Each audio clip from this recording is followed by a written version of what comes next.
आला आला आला ॲटोवाला विकी मंडळी पुन्हा एकदा तुमच्यासाठी एक खास व्हिडिओ घेऊन आलाय।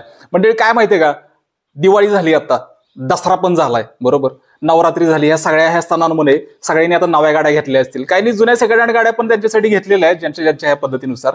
सगळ्यांचं पहिल्यांदा अभिनंदन, कारण तुम्ही गाडी घेतली मंडळी, तुमच्या दारात एक गाडी आलेली आहे, तुमच्या पार्किंगमध्ये गाडीचं आता तिथं आगमन झालेलं आहे। पण काय माहितीये का मंडळी, सेकंड हँड गाडी असो नाहीतर तुमची नवी गाडी असो, या सगळ्यामध्ये ना काय होतं माहितीये का, सगळ्यांना एक लय अशी एक हौस असते की गाडी दारात आणली का नाही की तिला पहिली सजवायची।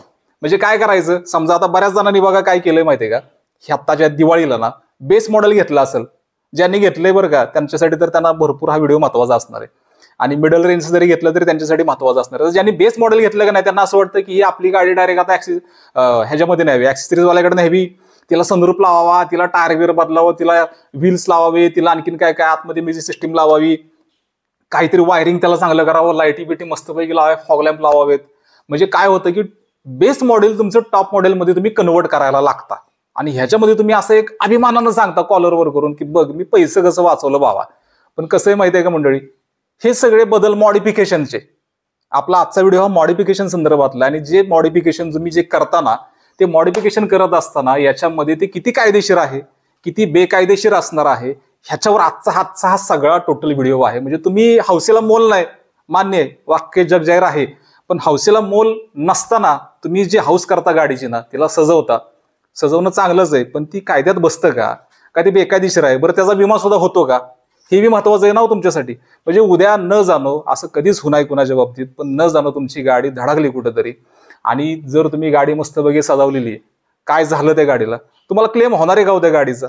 म्हणजे वायरिंग आहे, उद्या शॉर्ट सर्किट झालं समजा, काहीतरी आतल्या वायरिंग तुम्ही चेंजेस केला, त्याला होतो का क्लेम?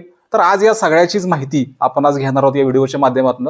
त्याच्यामुळे व्हिडिओ फार महत्वाचा आहे, आणि व्हिडिओच्या शेवटी आपण सांगणार आहे की कुठलं काय कायदेशीर आहे आणि काय बेकायदेशीर आहे, हे तर आता सुरुवातीला सांगणारच आहे, पण महत्वाचं असं की त्याची काळजी पण काय घ्यायची आहे, आणि फार छोट्या छोट्या गोष्टी असणार आहेत, त्यामुळे लक्ष देऊन व्हिडिओ तुम्ही सगळ्यांनी बघायचं आहे। आणि हो, ते ॲटोवाला चॅनलचं आपलं नाव दिसते बघा, बरोबर, त्याच्या पुढे सबस्क्राईबचं असं एक बटन दिसते बघा, क्लिक करावं त्याच्यावर, कारण असलेच चांगले चांगले व्हिडिओ आपण तुमच्यासाठी घेऊन येत असतो जे तुमच्या फायद्याचे असतात। तर आता मंडळी मी लय वेळ तुमचा घेत नाही, डायरेक्ट आपण काय करू, व्हिडिओला सुरुवातच करूया ना। सबस्क्राईब केलं ना, थँक्यू, ओके। तर मंडळी काय माहितीये का, पहिला मुद्दा असा आहे की 3 प्रकारे गाडी ही तुमची सजवली जाते। माझ्याकडे काय मुद्दे आहेत, मी तुम्हाला थोडेसे मुद्दे पॉईंट ऑफ घेऊन वाचून मी तुम्हाला डायरेक्ट त्याच्यावर डिस्क्रिप्शन देतो सगळं। मोटर व्हेकल ऍक्ट नुसार भारतात कोणते बदल मॉडिफिकेशन मध्ये करणे बेकायदेशीर आहे, तर या सगळ्यामध्ये तुम्ही ज्यावेळेस गाडीला हे लावता, तुमच्या काचेला कव्हर लावता, ब्लॅक कोटिंग लावता किंवा ग्रीन कलरचं लावता, ब्ल्यू कलरचं लावता, तर या सगळ्यामध्ये ना मंडळी काय होतं, त्याची व्हिजिबिलिटी ही फार महत्वाची आहे। म्हणजे पुढच्या काचेला ना मागच्या काचेला 70% व्हिजिबिलिटी असली पाहिजे, आणि कडच्या काचांनाही 50% व्हिजिबिलिटी ही असली पाहिजे। आपल्याकडे काय होतं की नेत्यांच्या गाडीच्या मागे ज्या गाड्या फिरतात का नाही बघा, किंवा थोडंसं आता पिक्चरचं जरा असं एक हे झालेलं आहे बघा, थोडंसं एक वातावरण तयार झालेलं आहे की पिक्चर सारख्या गाड्या ठेवायच्या, म्हणजे ब्लॅक फिल्मिंग सगळं करायचं, टोटलमध्ये आतमध्ये कोणतरी गुंड बसलाय, VIP बसलाय टाईप, असं थोडंसं मुवमेंट त्या ह्या सगळ्यात क्रिएट करायच्या। पण केला हात RTO न, तुम्हाला केला डिपार्टमेंटनं हात, तर पावती फाडल्याशिवाय तुम्हाला पर्याय नसतो, मग तिथं तुम्ही कुणीही असा। आणि आता तर काही कर्तव्यदक्ष पोलीस, आमदार, खासदार सुद्धा बघत नाहीत, चूक असेल तर डायरेक्ट गाडी अडवतात। मग कार्यकर्त्यांचा विषयच लांब राहिला, आणि त्या सामान्य नागरिक असेल ना तर शक्यतो त्याने हात पडू नये। हा, पण तुम्ही हे करू शकता कधी माहितीये का, तुमच्या गाडीची व्हिजिबिलिटी कुठली काचेच्या कोटिंगची, त्याला जे तुम्ही कव्हर लावता त्याची जी ही व्हिजिबिलिटी आहे ती कडेच्या काचेची, म्हणजे ड्रायव्हर पासून मागच्या गाड्यांची काचेची ही 50% असावी आत बाहेर दिसणारी, आणि पुढच्या मागची 70% असावी। तर हा एक पहिला मुद्दा मंडळी याच्यामध्ये तुम्हाला आहे। आता दुसरा मुद्दा कुठला माहितीये का तुमच्यासाठी, रंगाचा आहे। गाडीचा जो रंग आहे ना सगळ्या मंडळी, काय होतं की तुम्ही बेस मॉडेल घेतलंय आणि तुम्ही ॲक्सेसरीज वाल्याकडे गेला, म्हणतोय बाबा, किंवा कलर वाल्याकडे गेला, बाबा मला कलर बदलायचा याचा, किंवा तुम्ही उदाहरणार्थ बाबा आर्मीचा कलर लावायचा आहे तुम्हाला, थोडासा आर्मीचा कलर असा एक वेगळा वाटतो अनेकांना, पण तुम्हाला माहित नसेल तर सांगतो, आर्मीचा कलर तुम्ही तुमच्या गाडीला लावू शकत नाही। बरं, आर्मीचा कलर सोडा, शक्यतो कोण जास्त लावत नाही, जर ओरिजिनल गाडीचा तसा कलर असेल, गाडीने कंपनीनेच दिला असेल तर तो ठीक आहे, तो ग्राह्य मानला जातो, कारण त्याला 10-100 त्यांना ते टेस्टिंग करून ती गाडी आलेली असते आणि गव्हर्नमेंट त्याला अप्रुव्हल असतं।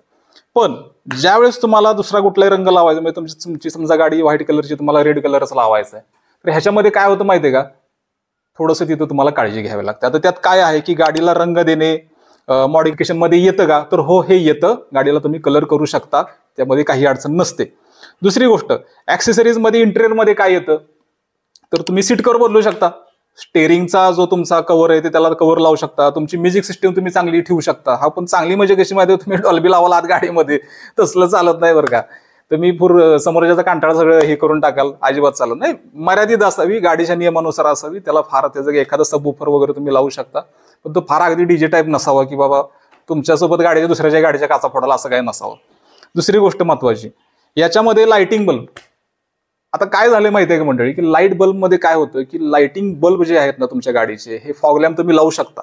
जे वर लावतात का नाही बघा, आता ते फॅशन आलेले की पोलिसांच्या गाडीसारखे ती लाईट लावायची, निळी आणि लाल लाईट लावायची आणि रात्रीची त्याची हवा करायची, किंवा कुठंतरी असे म्हणजे वेगळ्या कलरच्या लाईट लावायची. ह्याच्यामध्ये व्हाईट कलर आणि येलो कलर सोडून तुम्ही लाईट कोणतीही लावू शकत नाही, हे ध्यानात घ्या. आणि ती लाईट अशी असावी की जेणेकरून समोरच्याला त्याचा त्रास होऊ नये. म्हणजे समोरच्याला तुम्ही लाईट देताय, तुम्ही 10 लाईटी लावून चाललेल्या रस्त्यानं तुमच्यासाठी तुम्ही करता एन्जॉय, पण समोरच्याला तुमच्या लाईटमुळे दिसणार, तो आला तुमच्या अंगावर आणि तो जर म्हटला की तुझ्या लाईटमुळे मला दिसलं नाही, तुमच्याकडे उत्तर असणार आहे का त्यातनं, कारण ते बेकायदेशीर आहे. त्याच्यामुळे या साऱ्या गोष्टींची काळजी घ्या. तुमच्या हौसेचं मोल समोरच्याला नुकसानीत जाऊ नये, त्याची काळजी आपणच घ्यायची असते. त्यामुळे गाडी ही फार जरी तुम्हाला सोपी वाटली तरी ह्या गोष्टी फार महत्वाच्या आहेत. आपण 2 मुद्दे आता कव्हर केले, ऍक्सेसरीज कव्हर केली, रंग आणि गाडीचं कलरचं फिल्मिंगचं आपण कव्हर केलं.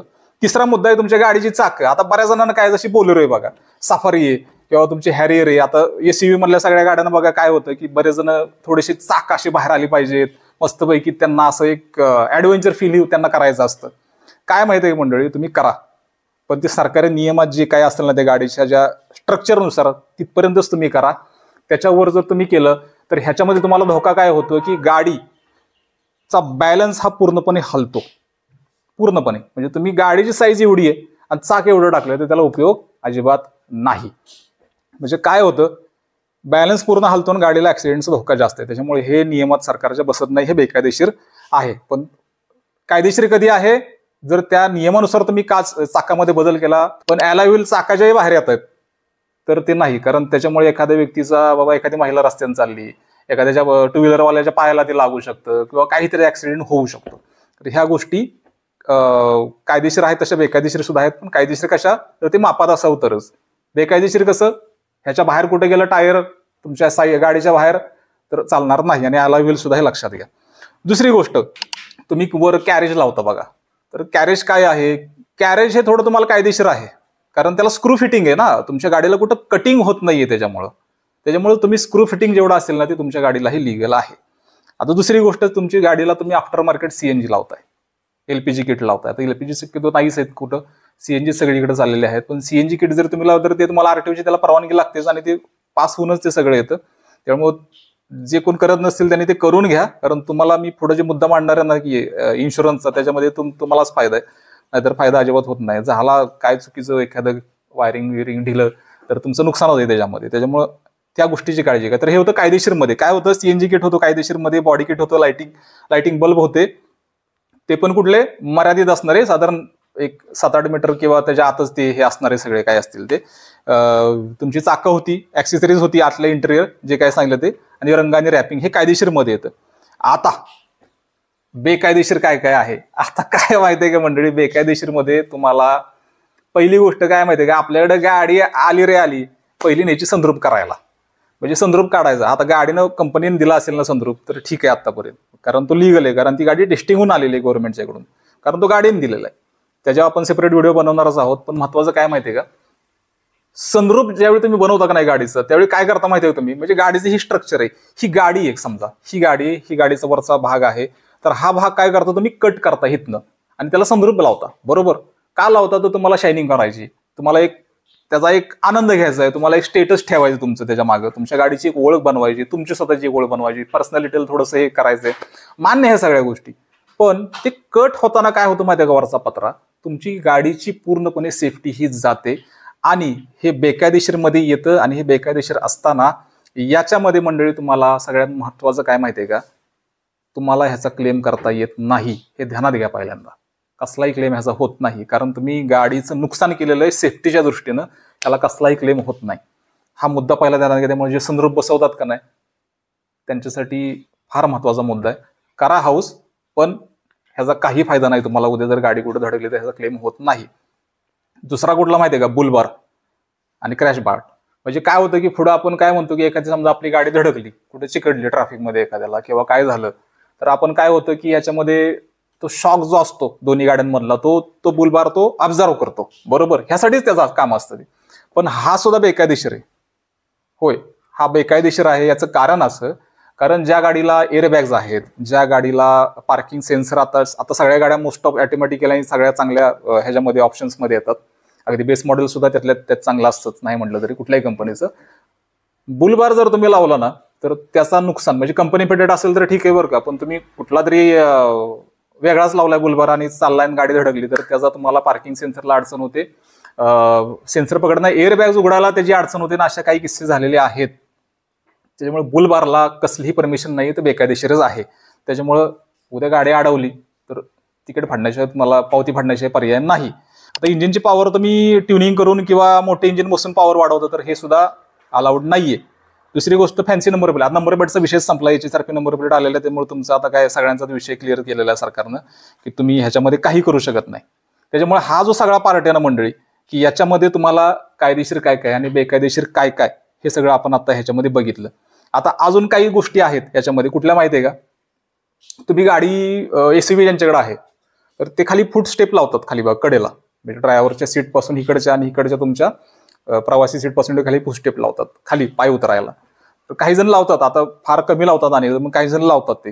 पण जे लावतात त्यांच्यासाठी आहे की कंपनीने दिला असेल तर ते ठीक आहे, नसेल तर अजिबात लावू नका, कारण ते सुद्धा बेकायदेशीर आहे. ते तुम्हाला काय म्हणतो आपण त्याला, ऍक्सिडेंटला प्रवृत्त म्हणजे ते होतं, त्याने ऍक्सिडेंटचं प्रमाण हे वाढतं. त्याच्यामुळं ह्या सगळ्या गोष्टी त्याच्यामध्ये आहेत. त्याच्यामुळे तुम्ही अजिबात त्याच्या मागे लावू नका. तर आता मंडळी बघा, एक दुसरा मुद्दा तुम्हाला सांगतो. सगळ्यात कुठला माहितीये का, टू व्हीलरवाले जे आहेत का नाही आपले, बुलेटवाले घ्या, यामावाले घ्या, पुंगळ्या नुसत्या फिरवायच्या, नुसती रेस द्यायची, पुंगळ्या आवाज काढायचा फाटफट. बुलेटवाले असतील फटाकड्यासारखा आवाज काढायचा. तुमचे फोर व्हीलर घ्या, त्याला सायलेन्सर तसला लावायचा. म्हणजे तुम्हाला फास्ट अँड फ्युरियस करायचंय का, करा, ती इलिगलच आहे. पण जर गावला तडाख्यात पोलिसांच्या किंवा कोणाच्या आरटीओच्या, मग तुम्हाला पावती फाटण्याशिवाय हे नाही ना. आता काय ऑनलाईन आलेलं, तुम्ही नाही दिसला तरी चालते, डायरेक्ट खटकन मेसेज येतो, काय असेल ते तुमची अमाऊंट उडून जाते. मुद्दा काय माहितीये का मंडळी, ह्याच्यामध्ये तुम्ही सायलेन्सर जे टाकता टू व्हीलरला, मग कुठेतरी सरकार काय करतं, गव्हर्नमेंट तुमचे पोलीस तुमच्या शहरातले करतो कोम्बिंग ऑपरेशन सारखं एखादी कारवाई. सगळे बुलेटवाले पकडतं, यामावाले पकडतं, काढ सायलेन्सर, रोलर वरवलेला असतो, झालं, चपाती होती त्याची, तुमचा खर्च वाया गेला. हौसेला मोलला मी मागाशी वाक्य बोललो होतो तुम्हाला, पण त्याचा अर्थ असा नाही की दुसऱ्याला त्रास होईल. त्याच्यामुळे ही गोष्ट ही बेकायदेशीर आहे सायलेन्सर संदर्भातली. त्याच्यामुळे सायलेन्सर सुद्धा तुम्ही काळजी घ्या. दुसरी गोष्ट महत्वाची, तुमच्या जर आरसी बुक मध्ये एक इंजिन नंबर असतो, मागाशी तुम्हाला मी इंजिनचा उल्लेख केला होता, आणि चॅसी नंबर पण असतो. शक्यतो इकडे जास्त कोण लक्ष देत नाही चेकिंग करताना, पण जर फरक ह्याच्यात गावला, गाडीच जप्त आहे तुमची. त्याच्यामुळे तुम्ही कुठलंही वेल्डिंग बाहेरचं करू नका गाडीला. कापाकापी जी म्हणतो आपण, मागाशी तुम्हाला म्हटलं की सनरूफ आहे किंवा इतर कुठली वेल्डिंग तुम्ही बाहेरनं केलेलं आहे, स्क्रू फिटिंग चालू शकतं गाडीला, कायदेशीर आहे ते. वेल्डिंग जे काय असेल किंवा काय कटिंग केलेलं आहे तर ती तुमचं गाडीचे पूर्ण सेफ्टी हलवतं. त्याच्यामुळे ह्याच्यामध्ये कसलाही तुम्हाला फायदा मिळत नाही, क्लेम सुद्धा होत नाही याचा, आणि ते बेकायदेशीरच आहे. दुसरं महत्वाचं असं, तुम्ही डॅशबोर्ड जो तुमचा आहे का नाही समोरचा, त्या डॅशबोर्डमध्ये तुम्ही काही हलवलं थोडंसं, तुम्ही काहीतरी त्याच्यामध्ये काम केलं इलेक्ट्रिक वायरचं आणि नवीन वायरिंग थोडं केलं, म्हणजे नव्या वायरी कट करून गाडीच्या जुन्या त्याला काही कनेक्शन जोडलं, काय झालं, आणि उद्या न जाणं असं होऊ नये. पण एखाद्या तुमची ईव्ही गाडी असो नाही तर कोणतीही गाडी असो, त्याला जर तुम्ही काही केलं, गाडीनं जर समजा पेड घेतला, तर सुपरविजन मध्ये तुमच्या गाडीमध्ये जर वायरिंगचा फॉल्ट सापडला तर तुम्हाला कसलाही क्लेम होत नाही.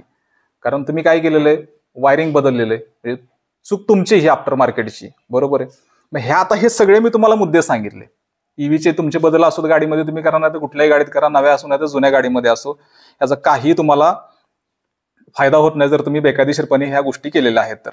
आता महत्वाचं असं मंडळी काय माहितीये का, की तुम्ही बेकायदेशीर जे काही गोष्टी करता, बरोबर आहे, त्याचा तुम्ही आनंद घेता, तुम्ही सगळ्या गोष्टी करता, पण हेच जर तुम्ही कायदेशीरमध्ये बदलायचं असेल तर त्यासाठी तुम्हाला काही जे मुद्दे, सनरूफ कायदेशीरमध्ये बेकायदेशीर असलं तरी क्लेम मध्ये येत नाही तुम्हाला, वेल्डिंग कट ह्याच्यामध्ये येत नाही, इतर मोठ्या ऍक्सेसरीज ज्या फार महागाच्या आहेत त्या ह्याच्यामध्ये क्लेम मध्ये तुमच्या येत नाहीत, पण ज्या थोड्याफार आहेत त्याचा तुम्ही क्लेम करू शकता. त्या क्लेमची तुम्ही रक्कम भरू शकता, ऍड ऑन घेऊ शकता, त्याचे हप्ते भरा तुम्ही थोडे महाग असले तरी. पण महत्वाचं काय माहितीये का, की उद्या जर समजा काही झालं तर ही गाडीच तुम्हाला उद्या ती नुकसान तुमची भरपाई देणार असते. म्हणजे साधारण 50,000 तुम्ही एखादं हे केलं, बाहेरचं काही भरलं आणि तुमच्या मूळ गाडीचं 5,000 एक रक्कम आहे बाबा त्या गोष्टीची, तर तुम्हाला 5,000 मिळतील. जे तुम्ही 50,000चा खर्च केला तर मिळणारच नाही तुमचा. भले तो थोडासा त्यातल्या त्यात कायदेशीर असला, पण तुम्ही इन्शुरन्समध्ये आरटीओला तुमच्या इन्शुरन्सवाल्याला सांगितलंच नाही, त्यांना तो आरसी मध्ये परत नोंद होऊन जर आला तर तो ठीक आहे. हे नसेलच प्रोसेस कम्प्लीट तर तुमचे 50,000 वाया गेले, तुमचे 5,000 तुम्हाला ते असले क्लेम मध्ये तेवढेच मिळणार आहे तुम्हाला. तर तुमचं हौसेसाठी तुम्ही इतर गोष्टींकडे लक्ष हे देणं गरजेचं आहे. तुम्ही त्याचा इन्शुरन्स करणं गरजेचं आहे. आणि बाकीचे बेकायदेशीर आहे ते मी तुम्हाला सांगितलेलंच आहे. त्याच्यामुळे जर तुमची म्हणजे काय म्हणतो, बगड्याचा कावळा आणि कावळ्याचा बगडा करू नका अजिबात. फेरारीला फेरारी ठेवा तुमच्या, त्यातल्या त्यात बदल करून, आणि तुमच्या मारुती 800ला मारुती 800च ठेवा. तिला फेरारी बनवायला प्रयत्न करू नका. बाकी तुम्हाला मंडळी हा व्हिडिओ कसा वाटला आम्हाला जरूर सांगा. हे सगळे नियम पाळा मॉडिफिकेशनचे. कारण काय झालेलं आहे की सगळ्यांनी नव्या गाड्या आता घेतलेल्या आहेत, त्याच्यामुळं नव्या गाड्या मॉडिफाय करताना ह्या गोष्टींची तुम्ही काळजी करणं गरजेचं आहे. आणि शक्यतो आमचा आता एक आपल्या ऑटोवाला या चॅनलतर्फे तुम्हाला मी आता काय सांगू शकतो ह्या सगळ्याचं एक कन्क्लुजन. तर पहिली गोष्ट मंडळी, तुमच्यासाठी काय लक्षात ठेवा की तुम्ही आणि तुमच्या गाडीची सेफ्टी फार महत्वाची आहे. तुम्ही जेवढं मॉडिफिकेशन कराल ना हे तुमच्यासाठी असतं. म्हणजे तुम्ही एखादं नवं घर बांधताना, नवं घर बांधल्यानंतर त्याच्यामध्ये किती तुम्ही आत्म सजवा, त्याची व्हॅल्यू नंतर कमी कमी होत जाते. तुमच्या गाडीची तसंच आहे, त्याची व्हॅल्यू कमी होते. मॉडिफाईड गाड्यांची व्हॅल्यू आफ्टर मार्केटमध्ये आफ्टर सेलमध्ये सेकंड हँडमध्ये गाडीची व्हॅल्यू नसते. तुम्ही जेवढी गाडी व्यवस्थित ठेवाल, सिंथेटिक थोडेफार बदल करा, फार नाही असे, ती जर ठेवली तर तुमच्या गाडीची व्हॅल्यू कायम वाढलेली असते. कारण आफ्टर मार्केटमधनं जे काय डॅमेज होतं, नंतर काय होतं, गंज पकडतो, कुठं काय होतं, कारण भरपूर बदल केलेला असतात. ह्या गाडीचं मार्केट व्हॅल्यू अजिबात सेकंड मार्केटला नाहीये. म्हणजे तुम्ही ज्यावेळी गाडी सजवता त्यावेळी ही काळजी आवर्जून घ्या. बाकी गाडी सजवायची का नाही आता एवढं सगळं ऐकून तुमची ही आहे. ऑटोवाला या चॅनलच्या मार्फत मी तुम्हाला आता सगळी ही माहिती दिलेली आहे. ही माहिती तुम्हाला कशी वाटली सांगा. आणि सगळी अप्रुव्हल माहिती आहे. 1999चा कायदा होता हा, काही चेंजेस झालेले आहेत त्या 2019 साली 19 त्यानंतरच्या काळातला. तर ही सगळी माहिती त्याच्यामधनं मी तुम्हाला दिलेली आहे. आणि ही माहिती तुम्हाला कशी वाटली कमेंट करून सांगा. आणि आपल्या ऑटोवाला या चॅनेलला तिथं सबस्क्राईबचं बटन दिसते ना, 10 बागी बटन, कारण असेच नवे व्हिडिओ मी तुमच्यासाठी घेऊन येणार आहे. त्याच्यामुळं आपल्या चॅनलला सबस्क्राईब करायला मंडळी विसरू नका. माहिती कशी वाटली कमेंट करा आवर्जून. तुम्हाला काय वाटते बोलू शकता. आणि नव्या व्हिडिओसाठी पुन्हा एकदा तयार राहा. व्हिडिओ तुम्हाला कसा वाटला सांगा. शेअर जरूर करा ज्यांना गाडी मॉडिफाय करायची, ज्यांनी केलेली आहे, ज्यांना नाही करायची त्यांच्यासाठी सुद्धा. आणि ही माहिती 2 व्हीलर आणि 4 व्हीलर वाल्यांसाठी सुद्धा आहे. त्याच्यामुळं सगळ्यांनी या माहितीचा फायदा घ्या आणि ह्या पद्धतीनं चाला. तेव्हा कमेंट करा, सबस्क्राईब करा. भेटूयात पुढच्या व्हिडिओमध्ये. जय हिंद, जय महाराष्ट्र.